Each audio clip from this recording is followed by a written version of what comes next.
मुरली अमृत की धारा है धारा, जो देती दुखों से किनारा। मुरली अमृत की धारा है धारा, जो देती दुखों से किनारा। भूले जीवन में हो जाए शिव बाबा मुरली में समझाए। भूले जीवन में हो जाए शिव बाबा। ओम शांति। आज की तारीख है 1/5/2024 के बाबा के साकार महावाक्य। मीठे बच्चे, तुम सिद्ध करके बताओ कि बेहद का बाप हमारा बाप भी है, शिक्षक भी है और सतगुरु भी है। वह सर्वव्यापी नहीं हो सकता। बाबा ने प्रश्न पूछा, इस समय दुनिया में अति दुख क्यों है? दुख का कारण सुनाओ। बाबा ने उत्तर दिया, सारी दुनिया पर इस समय राहु की दशा है, इसी कारण दुख है। बृहस्पति बाप जब आते हैं तो सब पर बृहस्पति की दशा बैठती है। सतयुग त्रेता में बृहस्पति की दशा है। रावण का नाम निशान नहीं है, इसलिए वहां दुख होता नहीं। बाप आए हैं सुख धाम की स्थापना करने, उसमें दुख हो नहीं सकता। ओम शांति। मीठे मीठे रूहानी बच्चों को रूहानी बाप बैठ समझाते हैं, क्योंकि सभी बच्चे यह जानते हैं हम आत्मा हैं। अपने घर से हम बहुत दूर से यहाँ आते हैं, आकर के इस शरीर में प्रवेश करते हैं पाठ बजाने। पाठ आत्मा ही बजाती है। यहाँ बच्चे बैठे हैं अपने को आत्मा समझ बाप की याद में, क्योंकि बाप ने समझाया है याद से तुम बच्चों के जन्म जन्मांतर के पाप भस्म होंगे। इसको योग भी नहीं कहना चाहिए। योग तो सन्यासी लोग सिखलाते हैं। स्टूडेंट का टीचर से भी योग होता है, बच्चों का बाप से योग होता है। यह है आत्माओं और परमात्मा का अर्थात बच्चों और बाप का मेला। यह है कल्याणकारी मिलन, बाकी तो सब हैं अकल्याणकारी। पतित दुनिया है ना। तुम जब प्रदर्शनी व म्यूजियम में समझाते हो तो आत्मा और परमात्मा का परिचय देना ठीक है। आत्माएं सब बच्चे हैं और वह हैं परम पिता परम आत्मा जो परम धाम में रहते हैं। कोई भी बच्चे अपने लौकिक बाप को परम पिता नहीं कहेंगे, परम पिता को दुख में ही याद करते हैं। हे परम पिता परमात्मा, परम आत्मा रहते ही हैं परम धाम में। अब तुम आत्मा और परमात्मा का ज्ञान तो समझाते हो, तो सिर्फ यह नहीं समझाना है कि दो बाप हैं। वह बाप भी है, शिक्षक भी है, यह जरूर समझाना है। हम सब भाई भाई हैं। वह सभी आत्माओं का बाप है। भक्ति मार्ग में सब भगवान बाप को याद करते हैं, क्योंकि भगवान से भक्ति का फल मिलता है, अथवा बाप से बच्चे बरसा लेते हैं। भगवान भक्ति का फल देते हैं। बच्चों को क्या देते हैं? विश्व का मालिक बनाते हैं। परंतु तुमको सिर्फ बाप नहीं सिद्ध करना है, वह बाप भी है तो शिक्षा देने वाला भी है, सतगुरु भी है। ऐसा समझाओ तो सर्वव्यापी का ख्याल उड़ जाए। यह ऐड करो, वह बाबा ज्ञान का सागर है, आकर के राजयोग सिखलाते हैं। बोलो, वह टीचर भी है, शिक्षा देने वाला, तो फिर सर्वव्यापी कैसे हो सकता है? टीचर जरूर अलग है, स्टूडेंट अलग है। जैसे बाप अलग है, बच्चे अलग हैं। आत्माएं परमात्मा बाप को याद करती हैं, उनकी महिमा भी करती हैं। बाप ही मनुष्य सृष्टि का बीज रूप है। वह आकर के हमको मनुष्य सृष्टि के आदि मध्य अंत का ज्ञान सुनाते हैं। बाप स्वर्ग की स्थापना करते हैं, हम स्वर्गवासी बनते हैं। साथ साथ यह भी समझाते हैं कि दो बाप हैं। लौकिक बाप ने पालना की, फिर टीचर के पास जाना पड़ता है पढ़ने के लिए। फिर 60 वर्ष के बाद वानप्रस्थ अवस्था में जाने के लिए गुरु करना पड़ता है। बाप टीचर गुरु अलग अलग होते हैं। यह बेहद का बाप तो सभी आत्माओं का बाप है, ज्ञान सागर है, मनुष्य सृष्टि का बीज रूप सतचित आनंद स्वरूप है, सुख का सागर है, शांति का सागर है। उनकी महिमा शुरू कर दो, क्योंकि दुनिया में मतभेद बहुत है ना। सर्वव्यापी अगर हो तो फिर टीचर बन पढ़ाएंगे कैसे। फिर सतगुरु भी है, सभी को गाइड बन ले जाते हैं, शिक्षा देते हैं, अर्थात याद सिखाते हैं। भारत का प्राचीन राजयोग भी गाया हुआ है। पुराने ते पुराना है संगम युग, नई और पुरानी दुनिया का बीच। तुम समझाते हो आज से 5000 वर्ष पहले बाप ने आकर अपना बनाया था, और हमारा टीचर सतगुरु भी बना था। वह सिर्फ हमारा बाबा नहीं है, वह तो ज्ञान का सागर अर्थात टीचर भी है। हमको शिक्षा देते हैं, सृष्टि के आदि मध्य अंत का राज समझाते हैं, क्योंकि बीज रूप बृहस्पति है। वह जब भारत में आते हैं तब भारत पर बृहस्पति की दशा बैठती है। सतयुग में सब सदा सुखी देवी देवताएं होते हैं, सब पर बृहस्पति की दशा बैठती है। जब फिर दुनिया तमो प्रधान होती है तो सभी पर राहु की दशा बैठती है। बृहस्पति को कोई भी जानते नहीं, ना जानने से फिर वर्षा कैसे मिल सकता। तुम यहाँ जब बैठते हो तो अशरीरी होकर बैठो, यह तो ज्ञान मिला है।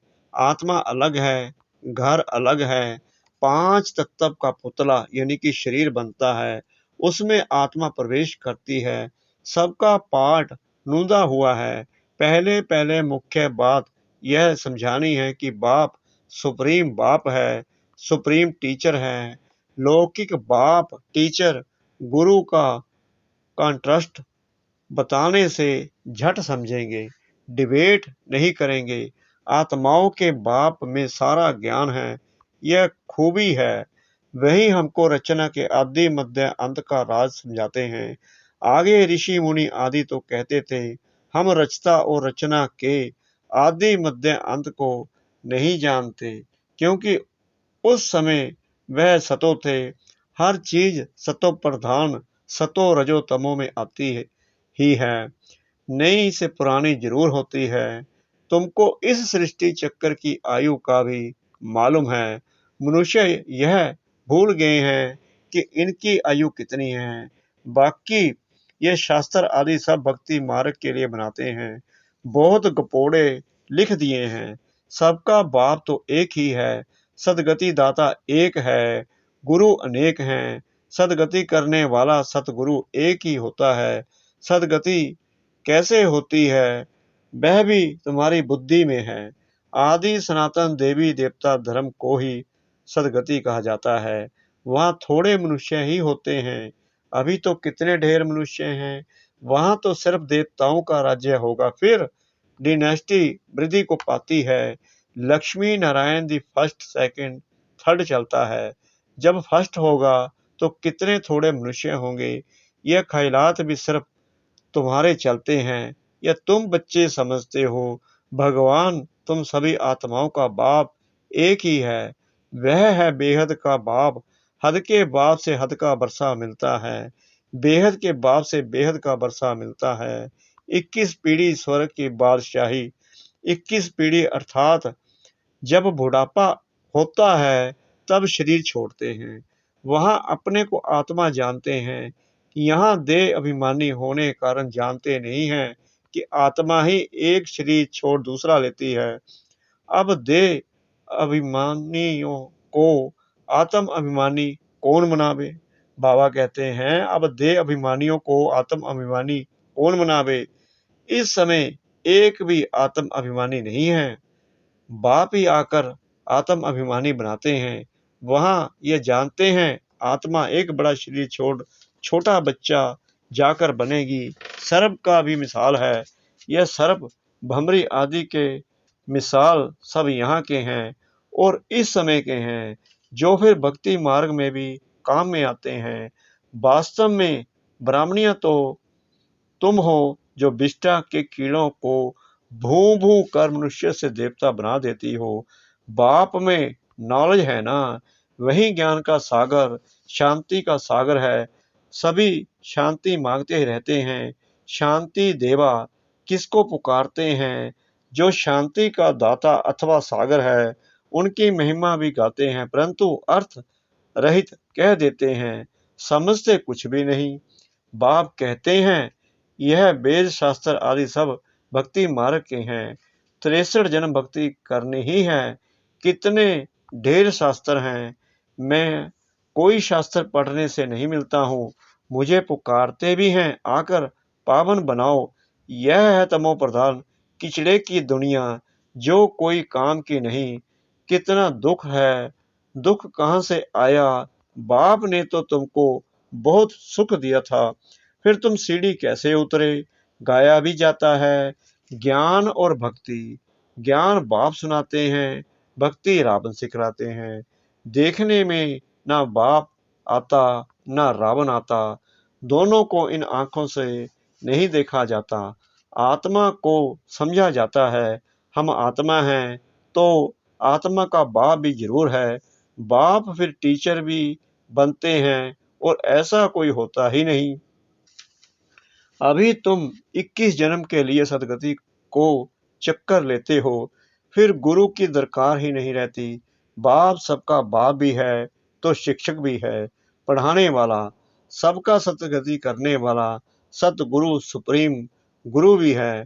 तीनों को तो सर्वव्यापी कह ना सके, वह तो सृष्टि के आदि मध्य अंत का राज बताते हैं। मनुष्य याद भी करते हैं, हे पतित पावन आओ, सर्व के सतगति दाता आओ, सबके दुख हरो सुख दो, हे गॉड फादर, हे लिबरेटर, फिर हमारा गाइड भी बनो, ले चलने के लिए इस रावण राज्य से लिबरेट करो। रावण राज्य कोई लंका में नहीं है, यह सारी धरनी जो है उसमें इस समय रावण राज्य है। राम राज्य सिर्फ सतयुग में ही होता है। भक्ति मार्ग में मनुष्य कितना मूझ गए हैं। अभी तुमको श्रीमत मिल रही है श्रेष्ठ बनने के लिए। सतयुग में भारत श्रेष्ठाचारी था, पूज्य थे, अभी तक भी उन्हों को पूछते रहते हैं। भारत पर बृहस्पति की दशा थी तो सतयुग था, अभी राहु की दशा में देखो भारत का क्या हाल हो गया है। सब अनराइटियस बन पड़े हैं। बाप राइटियस बनाते हैं, रावण अनराइटियस बनाते हैं। कहते भी हैं राम राज्य चाहिए, तो रावण राज्य में है ना, नरकवासी हैं। रावण राज्य को नरक कहा जाता है। स्वर्ग और नरक आधा आधा है, यह भी तुम बच्चे ही जानते हो। हम राज्य किसको और रावण राज्य किसको कहा जाता है? राम राज्य किसको और रावण राज्य किसको कहा जाता है? तो पहले पहले ये निश्चय बुद्धि बनाना है, वह हमारा बाप है। हम सब आत्माएं ब्रदर्स हैं। बाप से सबको वर्षा मिलने का हक है, मिला था। बाप ने राजयोग सिखलाकर सुखधाम का मालिक बनाया था, बाकी सब चले गए शांति धाम, यह भी बच्चे जानते हैं।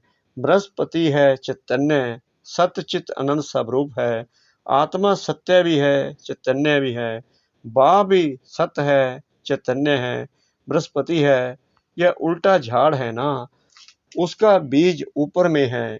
बाप ही आकर समझाते हैं, जब तुम तमो प्रधान बन जाते हो तब बाप सतो प्रधान बनाने आते हैं। हिस्ट्री ज्योग्राफी रिपीट होती है। अब तुमको कहते हैं हिस्ट्री ज्योग्राफी, अंग्रेजी अक्षर नहीं बोलो, हिंदी में कहेंगे इतिहास भूगोल। अंग्रेजी तो सब लोग पढ़ते ही हैं, समझते हैं। भगवान ने गीता संस्कृत में सुनाई, अब श्री कृष्ण सतयुग का प्रिंस, वहां यह भाषा थी ऐसा तो लिखा हुआ नहीं है। भाषा है जरूर, जो जो राजा होता है उसकी भाषा अपनी होती है। सतयुगी राजाओं की भाषा अपनी होगी, संस्कृत वहां नहीं है। सतयुग की रस्म रिवाज ही अलग है, कलयुगी मनुष्यों की रस्म रिवाज अलग है। तुम सब मीराएं हो, जो कलयुगी लोक राज कुल की मर्यादा पसंद नहीं करती हो। तुम कलयुगी लोक राज छोड़ती हो तो झगड़ा कितना होता है। तुमको बाप ने श्रीमत दी है, काम मां शत्रु है, इस पर जीत प्राप्त करो। जगत जीत बनने वालों का यह चित्र भी सामने है। तुमको तो बेहद के बाप से राय मिलती है कि विश्व में शांति स्थापन कैसे होगी। शांति देवा कहने से बाप ही याद आता है। बाप ही आकर कलप कलप विश्व में शांति स्थापन करते हैं। कलप की आयु लंबी कर देने से मनुष्य कुंभकर्ण की नींद में जैसे सोए पड़े हैं। पहले पहले तो मनुष्यों को यह पक्का निश्चय कराओ कि वह हमारा बाप भी है, टीचर भी है। टीचर को सर्वव्यापी कैसे कहेंगे? तुम बच्चे जानते हो बाप कैसे आकर हमको पढ़ाते हैं। तुम उनकी बायोग्राफी को जानते हो। बाप आते ही हैं नरक को स्वर्ग बनाने। टीचर भी हैं, फिर साथ भी ले जाते हैं। आत्माएं तो अविनाशी हैं, वह अपना पूरा पाठ बजाकर घर जाती हैं। ले जाने वाला गाइड भी तो चाहिए ना। दुख से लिबरेट करते हैं, फिर गाइड बन सबको ले जाते हैं। अच्छा, मीठे मीठे सिकलते बच्चों प्रति माता पिता बाप दादा का याद प्यार और गुड मॉर्निंग। रूहानी बाप की रूहानी बच्चों को नमस्ते। हम रूहानी बच्चों की रूहानी बाप दादा को श्रद्धा भरी प्रेम भरी नमस्ते। शुक्रिया बाबा, शुक्रिया बाबा, शुक्रिया बाबा इस मीठी मीठी मीठी मुरली के लिए।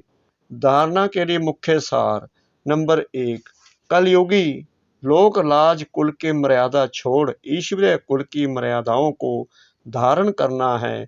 अशरीरी बाप जो सुनाते हैं वह अशरीरी होकर सुनने का अभ्यास पक्का करना है। नंबर 2, बेहद का बाप बाप भी है, टीचर भी है, सतगुरु भी है। यह कॉन्ट्रास्ट सभी को समझाना है। यह सिद्ध करना है कि बेहद का बाप सर्वव्यापी नहीं है। वरदान सतगुरु परमपिता परमात्मा जी का। हद के नाज नखरों से निकल रूहानी नाज में रहने वाले प्रीत बुद्धि भव। कई बच्चे हद के स्वभाव संस्कार के नाज नखरे बहुत करते हैं। जहाँ मेरा स्वभाव मेरे संस्कार यह शब्द आता है वहाँ ऐसे नाज नखरे शुरू हो जाते हैं। यह मेरा शब्द ही फेरे में लाता है, लेकिन जो बाप से भिन्न है वह मेरा है ही नहीं। मेरा स्वभाव बाप के स्वभाव से भिन्न हो नहीं सकता। इसलिए हद के नाज नखरे से निकल रूहानी नाज में रहो। प्रीत बुद्धि बन मोहब्बत की प्रीत के नखरे भल करो। स्लोगन बाप से, सेवा से और परिवार से मोहब्बत है तो मेहनत से छूट जाएंगे। बाप से, सेवा से और परिवार से मोहब्बत है तो मेहनत से छूट जाएंगे। ओम शांति।